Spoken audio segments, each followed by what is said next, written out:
We're back for our daily MLB Best Bets here on the channel for Tuesday, April 22nd. Almost every team, if not, I think every team in the major leagues play today, and we've got 5 best bets for this Tuesday slate. Now, before we get into the video, folks, make sure to hit that subscribe button down below for some more daily MLB Best Bets here on the channel. We're just going to completely bury yesterday and forget about it. Better day today. Again, we get an entire, 30-team slate. It should be better today. And also later today on the channel, we're going to have our NBA predictions and best bets for the playoffs. Make sure to check that out. Thunder, Grizzlies, Pacers, Bucks, Timberwolves, Lakers, all game 2s. Make sure to check that out in a couple hours here on the channel. And also on Greedo Plays MMA, our UFC Fight Night Kansas City predictions. Ian Machado, Gary, and Carlos Prates in the main event over there. Make sure to check out that video linked in the description down below. And go subscribe to Greedo Plays MMA as well, as we are on the road to 1,000 subscribers. Okay, on to the first of our 5 best bets for today. We're kicking things off here with our best player prop of the day. Pete Alonso did not come through yesterday. It's okay. Lindor, should have taken Francisco Lindor. And Juan Soto was this close to a home run. I found it real funny. Everyone thought that was a home run at Citi Field. It wasn't. It wasn't. Anyways, Edward Cabrera under total strikeouts today is the best bet for the player props. Edward Cabrera, he's always going to be a high strikeout guy, 100%, right? I mean, that's what he does. I just don't know how long he's going to go into this game. I know what you're thinking. Oh, the Reds' bats were atrocious yesterday. We had the Reds, actually, for one of our money lines, and trust me, that was a hard watch, and I get that. But when you go from a pitcher of the caliber of Max Meyer and how good that guy is, 14 strikeouts in 6 innings against the Reds, you go from a pitcher of that caliber to, no disrespect to Edward Cabrera, but a guy that's not on Max Meyer's level.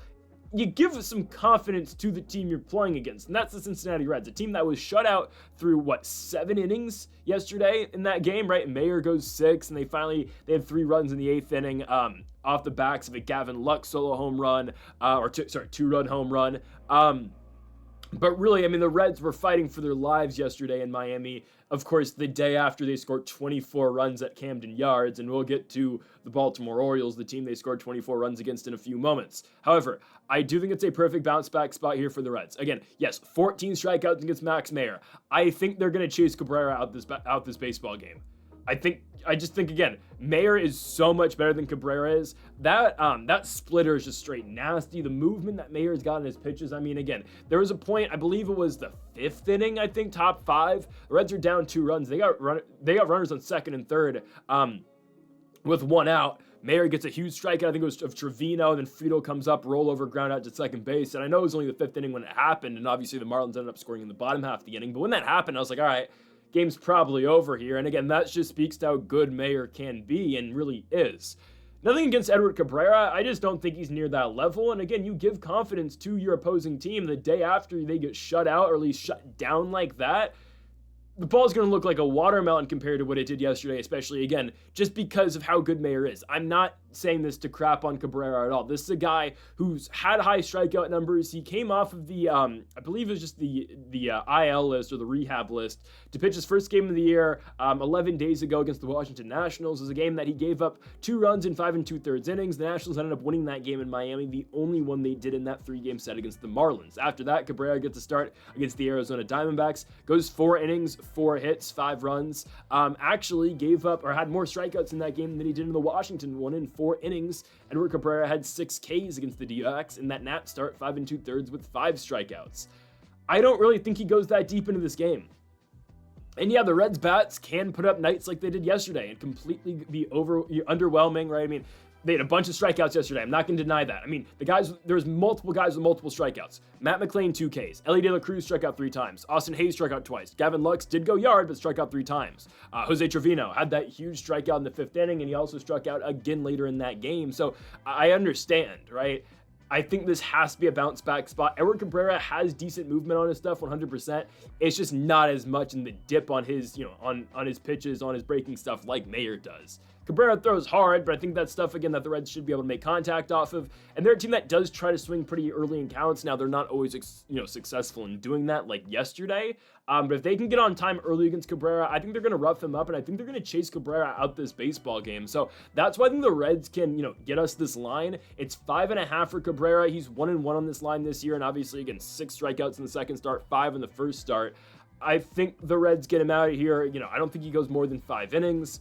and I think the Reds put the ball in play. I understand there are big strikeout guys in this team, and you can look right at Ellie De La Cruz, their best player, as one of those guys. But I think the Reds are going to be okay in this spot. I'm taking under 5.5 strikeouts here for Edward Cabrera to kick off the day from Lone Depot Park in Miami, Florida. Let's go on to our second best bet of the day, and we go to our Washington Nationals best bet of the day. Yes, it's the money line. I know. We've taken Washington Nationals money line a lot, but okay, I'm looking at this from the overall grand scheme of things for this 3-game set against the Baltimore Orioles. Am I more than disappointed they couldn't win yesterday against on Sunday against the Colorado Rockies in the second half of a back-to-back? 100%. They should have won that second game. It's ridiculous. They let Antonio Senzatella get his first victory since 2022. How do you go 18 straight innings without an extra base knock at Coors Field against the Rockies?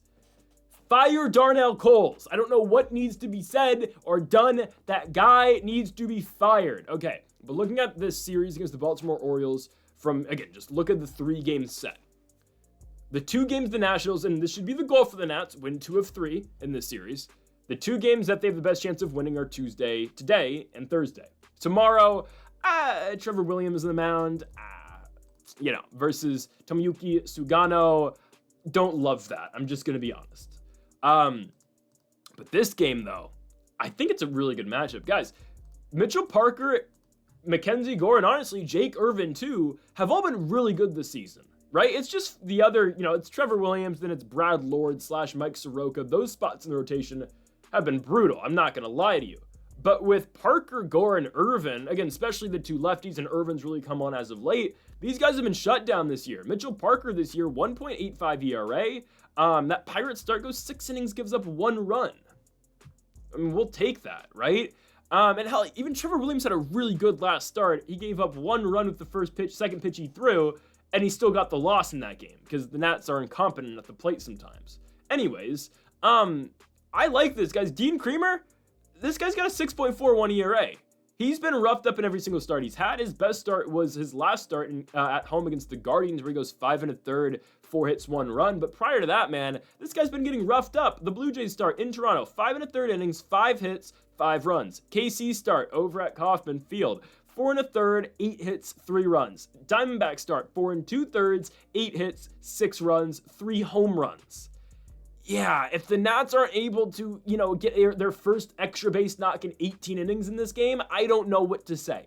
All right? This is the type of game where they absolutely dominate the Baltimore Orioles. Your two best chances at winning this series are today and Thursday. Wednesday, we'll be looking at player props, likely for tomorrow. I'm just saying, probably. But I think the money line's really in play here, and we look at the Nats are underdogs, plus 110. Guys, the Nats and Orioles have the same record, pretty much. The Orioles are 9-12, the Nationals are 9-13. And I'm going to find it really fitting, by the way, that, the Nationals can't score on the Orioles after Baltimore literally gave up 24 runs in their last game. Now, the other side of that equation, right, we've talked about it. The Reds do that, and they go, get shut out through the first 7 innings of their game yesterday against the Marlins, right? That's just how baseball works. It's a weird sport. But the Nats and O's, 2 teams that I think came into the season with very different expectations, obviously. And look, they're kind of at the same spot right now. And the Nationals can actually put themselves today with a win in a better spot than the Orioles are record-wise. Sign me up for that, right? I think Mitchell Parker has been excellent this year. This is a guy who is dealing and fighting for that 5th starter spot in the spring with DJ Herz and with Shinosuke Agaswada. He was the 5th guy in this rotation behind Michael Soroka, behind Trevor Williams. Well, no, it's pretty established, guys. Mitchell Parker is either the 2 or 3 now in this rotation. Now, one's obviously going to be Mackenzie Gore, but even when you look at it from a long-term perspective here for the Nats, I don't know why Trevor Williams is a 2-year deal. I hope he's moved to the bullpen next season. But anyways, he throws an 87-mile-an-hour fastball. But regardless, the future outlook for this rotation should be Gore, Parker, Irvin. Maybe you can switch Parker and Irvin's spot. That's fine. I don't know where Josiah Gray is going to be, or DJ Herz, or Cade Cavalli. They all have had Tommy John. I don't know what to do with those guys. But then you look, okay, let's put in a veteran, and then let's just find one of Herz, Gray, or Cavalli to be good, and that's a decent rotation because, again, what we're getting right now out of Gore, who leads the MLB in strikeouts right now. Jake Irvin's been great since that first inning against the Dodgers. And Mitchell Parker, 1.85 ERA. I think he dominates the Orioles tonight. I feel like Baltimore's kind of lifeless right now, man. They are. Let's just be honest. Look at their big bats. Gunnar Henderson's in the 220s. Adley's batting 200. Jordan Westburg's in the 190s. I'm okay with this. I really am. I think the Nationals win this game. And how can I forget? Dylan Cruz.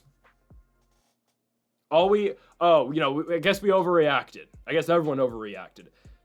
The guy had a bad first 2 weeks. He's now smacking the baseball. He's on an 8-game hitting streak, if I'm not mistaken. It feels like it at least. 2 home runs in 1 game earlier this year, or, in that Rocky series. He's batting 190 now. It's already, 50 points higher than Josh Bell, James Wood needs to get that average up. I'm not going to lie. He's batting 230 now. Ugh.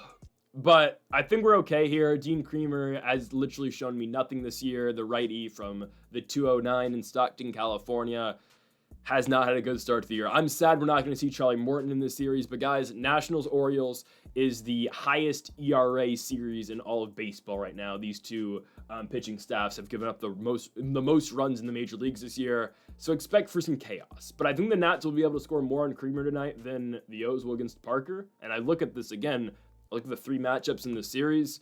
2 of them favor the Nationals, with Parker and Gore on the mound. The other one, Sagano versus Williams. Okay, well, Dylan Cruz over total bases probably tomorrow. I'm not going to lie. But anyways, we're taking the Nationals money line tonight here against the Baltimore Orioles. Sign me up at plus 110. Next up, we go to our third best bet of the video. Back to the money lines. Phillies Mets. We're going Phillies money line here on the road at Citi Field. This Mets winning streak has to come to an end eventually. It just does. All good things have to come to an end. This isn't even a good thing, so I don't know why I said that. The Mets have won 5 in a row. Yesterday they won 5-4 against Philadelphia. Now, contrary to popular belief, Nick Castellanos did not hit a home run yesterday.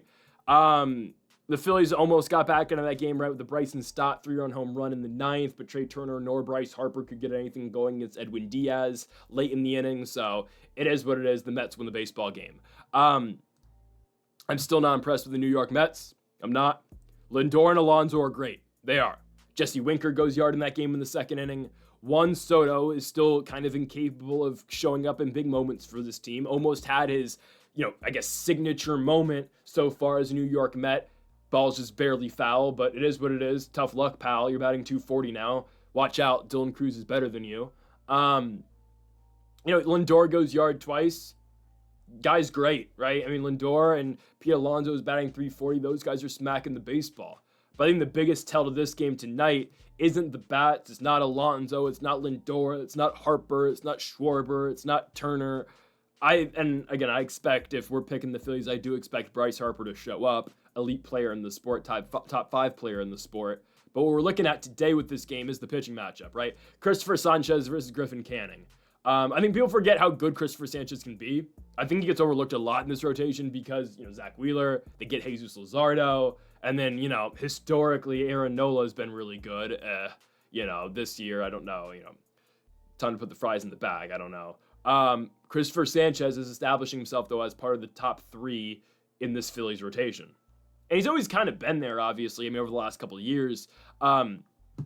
Sanchez has given them great length in each game that he's pitched. He's gone further in each start so far this year. So his first start against the Rockies, he goes 5 1/3 against Colorado, gives up 4 hits and 1 run, 7 strikeouts. Dodgers start, 5 2/3, 4 runs, 9 strikeouts. Not great. They still get the win. By the way, the Phillies are undefeated this season when Christopher Sanchez takes the bump. Third start in St. Louis, 6 1/3, 8 hits, 1 run, 3 strikeouts. Deals with the damage, sure strikeouts aren't up, but we're not picking the strikeouts today. Again, gives up 8 hits, only 1 run. Limits the damage. And his last start, I would say maybe his best start. I understand the Giants, hit him up a little bit, but goes 7 innings, 4 hits, 2 earned runs, 1 home run, 12 strikeouts for Christopher Sanchez.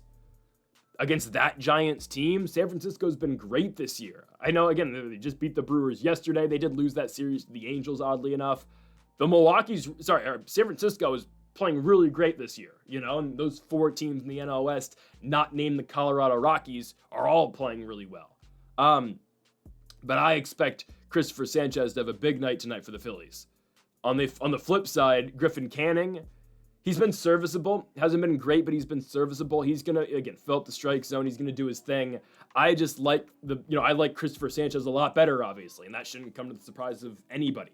I think, again, we all think Christopher Sanchez is probably better than Griffin Canning. I think this all comes down to the fact that I think the Phillies are going to be able to score more on Canning than the Mets will be able to do against Sanchez. And we've seen this so far. As Sanchez starts, he limits the damage, right? Giving up 8 hits to the Cardinals and giving up 1 run, that's solid, right? We'll take that.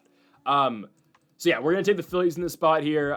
They have lost back-to-back games. They lose that extra inning game on Sunday against the Marlins. They lose yesterday at Queens. I expect Bryce Harper to get it going, right? I mean, it's very rare that Harper and Turner go 0-for on back-to-back days, right? They went 0-for yesterday, both those guys.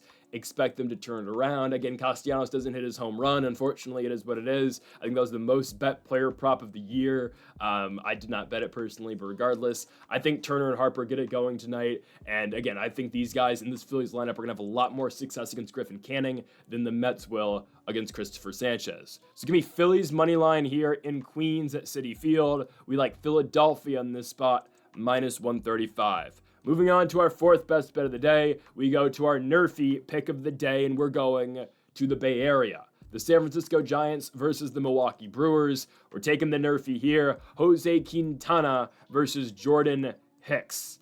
I'm really not concerned about Jose Quintana. I know the better lineup does come with San Francisco, I believe. Personally, I don't think that's too hot of a take. But Jose Quintana has been really good so far this year.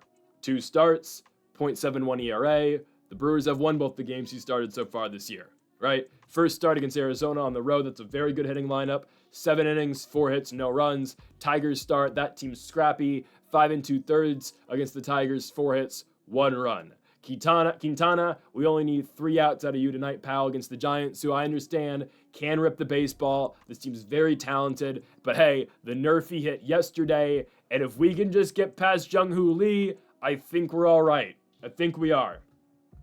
You know, Adames is batting at the top of the order. I'm not entirely sure if, Yaz definitely will not be batting leadoff with a lefty on the mound. But regardless, probably see Heliot Ramos at the top of the lineup. I'm okay with that personally. I think Quintana is going to get us the outs. That's the part I'm really not concerned about. What I am concerned about is Jordan Hicks. I came into the season having a lot of hope for Jordan Hicks. Again, a relief pitcher for the Cardinals for many years, goes to Toronto, converted starter with the San Francisco Giants, had a hot start to the year last year in San Francisco, kind of cooled down as the season went on, 4.1 total ERA, comes into this year, and he just hasn't been good yet.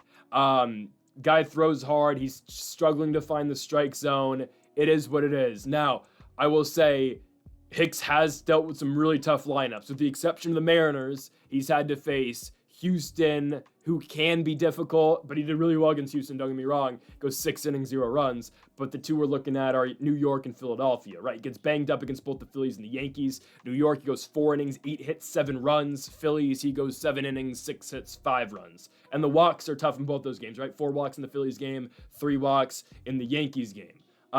We need Hicks to figure it out tonight, and we just need 3 outs.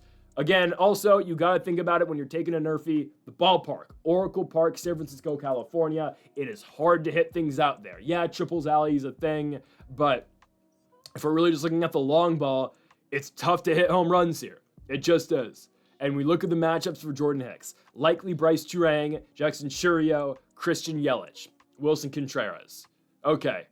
Most concerned about Bryce Turang, because if he gets on base, then obviously that's trouble. Yesterday in the first inning, if I'm not mistaken, it was Jackson Chourio who got on for the Brewers against Robbie Ray. He got caught stealing second base. That really just halted the inning for Milwaukee. We need to hope that Jordan Hicks can get him off the base paths, and I think we're okay with that, honestly. Again, I think Hicks can be effective early, and I think Hicks, no disrespect to the Brewers lineup, but he's not facing an elite juggernaut like he has in his last couple of starts, and he's not on the road anymore. He's not at the bank. He's not in the Bronx anymore. I think it's a better start tonight for Jordan Hicks, and on top of that, I think the control has got to be better this time around. I know the ERA is really bad, but hey, we just need 3 outs out of you tonight at home in San Francisco at Oracle Park. We need 6 outs in total from Jose Quintana of the Milwaukee Brewers and Jordan Hicks of the San Francisco Giants. Go get it done. NRFI -130 for today as we move on to our final best bet of the video, and we stay in Northern California. Let's go to California's state capital in Sacramento for the Athletics versus the Texas Rangers. I see this line moving. I've seen it anywhere from -130 to -145 as I'm recording this video at 2 o'clock in the morning on Tuesday. I think this is playable up to -135, -140, -145. I don't know if I touch it. But at the price I have it, that I got it at personally, -130, I don't mind it at all. We're taking the A's. Pitching matchup, it's key. Patrick Corbin versus Osvaldo Bido. Now, Patrick Corbin's Spider-Man now. Got bit by a spider, pitched anyways, goes 5 1/3, gives up 1 run. Where was that in DC? Where was it, pal? I'm happy for Spider-Man, but I think the magic powers are going away, I hope. Okay, at the end of the day, guys, it's still Patrick Corbin. Okay, and I like Patrick Corbin, okay? I will always respect Patrick Corbin for what he did for DC and for the Nationals. They don't win that championship in 2019 without Patrick Corbin. I firmly believe that. Quick tangent. I'll never forget when the Nationals went to the White House, Patrick Corbin gets on stage, stands next to Trump and says, I love DC, I love this country, and I'm really excited to be back for 5 more years after this. And at the time, I was like, yeah, hell yeah, Patrick Corbin. You know, I'm pumped for him for the rest of his Nats career. And then fast forward 5 years later, and we couldn't wait for it to end. Regardless, Patrick Corbin's a Ranger now, and I guess his career has turned around. It's 1 start, and it's against the Angels, but that's a good start against Los Angeles. I think Patrick Corbin's going to struggle in his first ever game in Sacramento.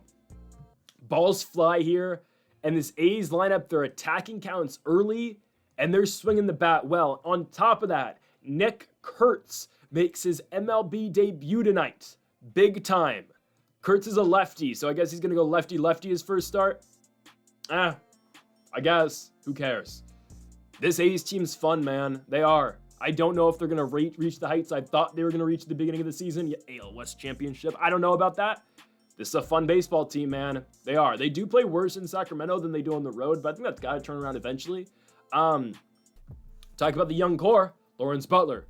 Tyler Soderstrom, who leads the MLB in home runs, right? Brent Rooker, still very effective, obviously. And now, here comes Kurtz, where I think I know what they're going to do, right? Brent Rooker's going to have to play the outfield now. They're going to DH probably Soderstrom or Kurtz. They'll probably just DH them, DH one of them every night.